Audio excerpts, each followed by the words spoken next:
যেটি আমরা মনে করি যে উত্তরাঞ্চলের মধ্যে সর্ববৃহৎ আমাদের প্রতিষ্ঠান Bogura college.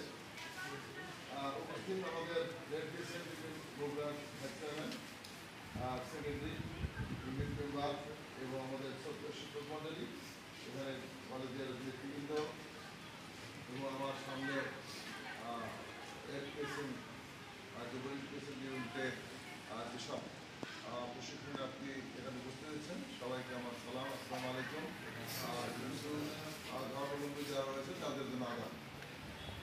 Bangladesh red crescent society আপনারা ইতিমধ্যে জেনেছেন যে একটি আন্তর্জাতিক সংগঠন। এটি আমরা যখন এই সংগঠনটি কাজ করি, তো আমাদের যে মতো আমাদের সেগুলো আপনারা দেখেছেন। তো বাংলাদেশ রেড ক্রিসেন্ট সোসাইটি সম্পর্কে আমি যদি একটু আপনাকে অবগত করি, সেটি হল বাংলাদেশ রেড ক্রিসেন্ট সোসাইটি, এটি যিনি সভাপতি, ইনি হল বাংলাদেশ সরকারের যিনি রাষ্ট্রপতি, উনি এটি সভাপতি। তো বাংলাদেশ সরকারের রাষ্ট্রপতি কর্তৃক উনি একজন চেয়ারম্যানকে মনোনীত করেন। আর উনি সেই চেয়ারম্যান তার কোনো নির্বাচন করতে হয় না, রাষ্ট্রপতি কর্তৃক মনোনীত। এবং এর একজন ভাইস চেয়ারম্যান থাকেন, উনি নির্বাচিত প্রতিনিধি। একজন ট্রেজারার থাকে সেন্ট্রালে, উনি একজন নির্বাচিত প্রতিনিধি, এবং 12 জন বোর্ড মেম্বার। এই 15 জন মিলে একটি পর্ষদ, সেটিকে বলা হয় বাংলাদেশ রেড ক্রিসেন্ট সোসাইটির ম্যানেজিং বডি। এটি হলো আমাদের বাংলাদেশের সেন্ট্রাল পর্যায়ে আমাদের এই কমিটিটা। সেখানে আমার সৌভাগ্য হয়েছিল 2001 থেকে 2008 পর্যন্ত আমি এখানে 3বার সারা বাংলাদেশে পূর্ণবার নির্বাচিত হয়েছি। আমাদের এইটি নির্বাচিত হয় আবার প্রত্যেকটি জেলার যে ডেলিগেট থাকে 2 জন করে, সেই ডেলিগেটরা ভোট দেবেন। এবং সরকারের 5 জন মনোনীত থাকে। দুর্যোগ ব্যবস্থাপনা, আমাদের স্বাস্থ্য মন্ত্রণালয়, আমাদের অর্থ মন্ত্রণালয়, এইভাবে 5টা মন্ত্রণালয়ের 5 জন সদস্য পায়, তারা ভোটার। এইটা নিয়ে আমাদের পর্ষদ গঠিত হয় এইভাবে। এবং জেলা যে রেড ক্রিসেন্ট ইউনিট যেটা গঠিত হয়, সেটি হলো আমাদের এখানে হলো জেলা পরিষদের চেয়ারম্যান, উনি পদাধিকার বলে এটার চেয়ারম্যান। বাংলাদেশের 64টি জেলা রয়েছে, জেলা পরিষদের চেয়ারম্যানরা হবেন এটি চেয়ারম্যান। তারপরে একজন ভাইস চেয়ারম্যান থাকবেন, একজন ট্রেজারার, সেক্রেটারি থাকবেন, একজন ট্রেজারার এবং 8 জন মেম্বার, এরা নির্বাচিত হবে। তো যেহেতু আমাদের এখন জেলা পরিষদ নেই, সেহেতু পদাধিকার বলে জেলা প্রশাসন আমাদের হলো এই রেড ক্রিসেন্ট প্রত্যেকটা জেলা ইউনিটের ওনারা সভাপতি দায়িত্ব পালন করছেন, ওনারা চেয়ারম্যান দায়িত্ব পালন করছেন। তো আমাদের এটা হলো আমাদের এই অর্গানাইজেশন, এটা হলো কাঠামো। তো এই যে আমরা রেড ক্রিসেন্ট সোসাইটি, আমাদের যে লোগোটা সেটা কিন্তু আমাদের ক্রিসেন্ট। আর আমাদের মুসলিম কান্ট্রির বাইরে যেগুলো আছে, দু একটি ব্যতীত, তাদের কিন্তু ক্রস,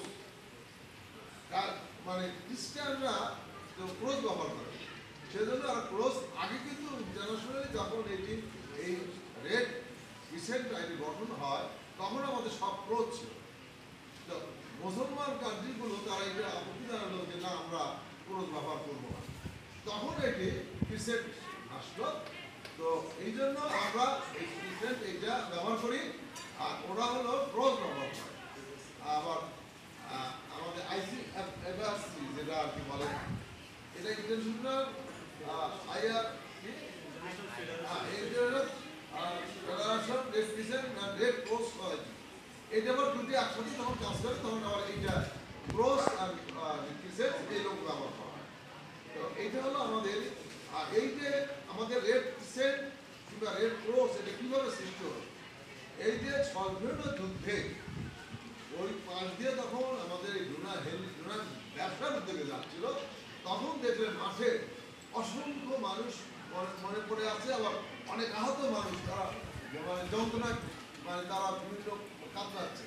তখন ওনার মধ্যে যে একটা মানবিক দিক ছিল, সেটিকে উনি কাজে লাগে ওই এলাকার গ্রামের লোকজনকে ডেকে আনলেন এবং বললেন ঘোড়া।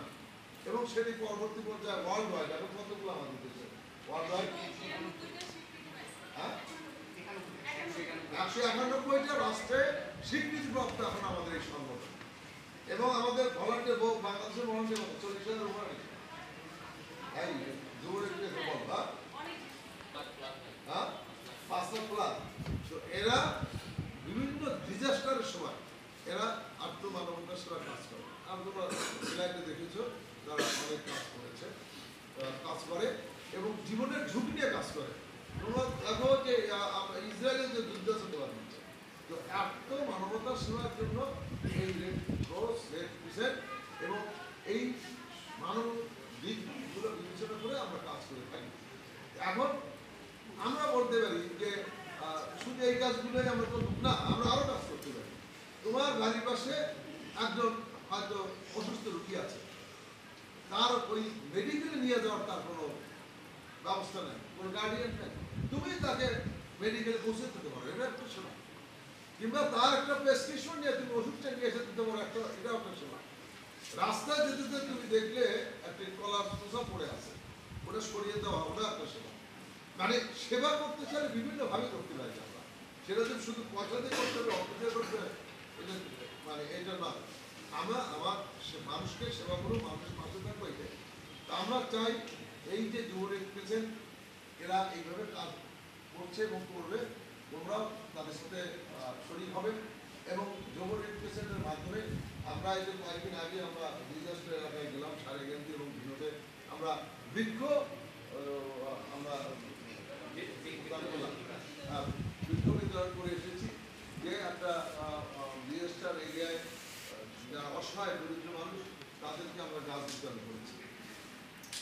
এইভাবে রেড ক্রিসেন্টের যে আমাদের জাতীয় দিবসগুলো যেটা আছে, আমাদের 26শে মার্চ, আমাদের 16ই ডিসেম্বর, এই প্রোগ্রামগুলোতেও আমরা অংশগ্রহণ করে থাকি। তো কাজে এটার ব্যাপকতা অনেক, এগুলো তোমরা জানবে, শিখবে এবং মানুষের পাশে দাঁড়াবে, অসহায় মানুষের পাশে কাজ করবে এবং একটা অসহায় মানুষকে যদি তুমি সহযোগিতা করো, তোমার মধ্যে দেখবে একটা ফিলিংস, একটা তৃপ্তি পাবা, তো এইটাই কাজ করবে। আমি আর কথা না বাড়িয়ে তোমাদের এই বাংলাদেশ রেড ক্রিসেন্ট সোসাইটির এই যে যুব ইউনিয়ন এই অসহায় মানুষের পাশে দাঁড়াবে, কাজ করবে, এই আশা রেখে সবার সুস্বাস্থ্য, দীর্ঘায়ু এবং কল্যাণ কামনা করে এবং সকলের সফলতা, জীবনের সকলের সফলতা কামনা করে আমি আমার বক্তব্য শেষ করছি। সবাইকে ধন্যবাদ। আসসালামু আলাইকুম।